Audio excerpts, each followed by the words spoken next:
para mim, onde ele faz mais diferença é nos mergulhos em caverna. Por quê? A caverna, ela exerce, por conta do teto, uma pressão de tempo muito grande no mergulhador de circuito aberto. A partir do momento em que você, usando a regra do terço, atinge o seu terço, você tem que voltar no seu terço e você tem mais um terço de reserva. No rebreather, não. Desde que você fique dentro de um certo raio da saída, você pode permanecer, esquecendo um pouquinho das questões fisiológicas de nitrogênio e gases inertes em geral, você pode permanecer um montão de tempo. Onde é que isso faz a diferença? Na hora do aperto.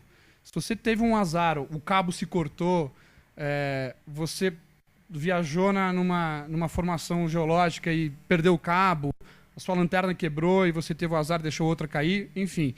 Você tem muito, muito, muito tempo para resolver esse problema. A pressão do tempo não existe. O tempo se torna um aliado seu e não uma pressão, como é o caso do circuito aberto. Infelizmente, o rebreather é uma tecnologia cara, ela está... a cada ano que passa, temos algumas surpresas e o custo está caindo bastante, mas ainda é uma tecnologia cara. Então ele precisa, primeiro, ter mergulhado bastante e ter esgotado as possibilidades do circuito aberto. Tá? De alguma forma, ele precisa olhar para o rebreather e falar, eu preciso disso. Custa dinheiro, existem riscos associados e nem todos os riscos valem a pena. Então a pessoa precisa realmente ponderar se o risco vale a pena com relação ao objetivo que ele propôs aí na sua vida. Para mim, valeu a pena. Com essa reciclagem de gás, eu poupo muito dinheiro em gases mais exóticos, como, por exemplo, o hélio. Eu posso fazer mergulhos estendidos em caverna. Eu posso mergulhar a profundidades maiores com menos dinheiro. E valeu a pena. Agora, a pessoa precisa realmente ponderar sobre isso.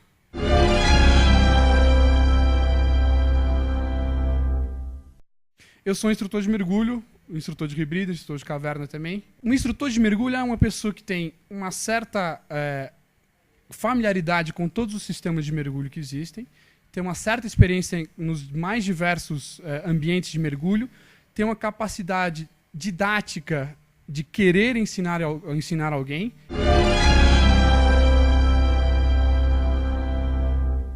Existe um mergulho que eu não esqueço, simplesmente não é um mergulho difícil de ser feito, nem inacessível, mas é muito diferente. Foi uma travessia muito famosa lá na Flórida, que você sai de uma caverna e vai para outra, 2 buracos, que é a travessia Orange Peacock.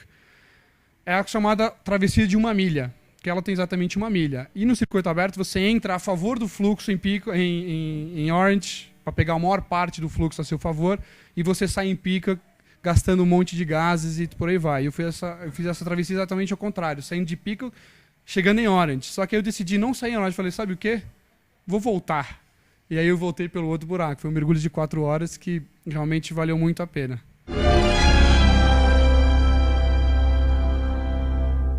Existe um mergulho que eu voltei que eu também não sei como. Foi um mergulho numa caverna chamada Weeki Springs.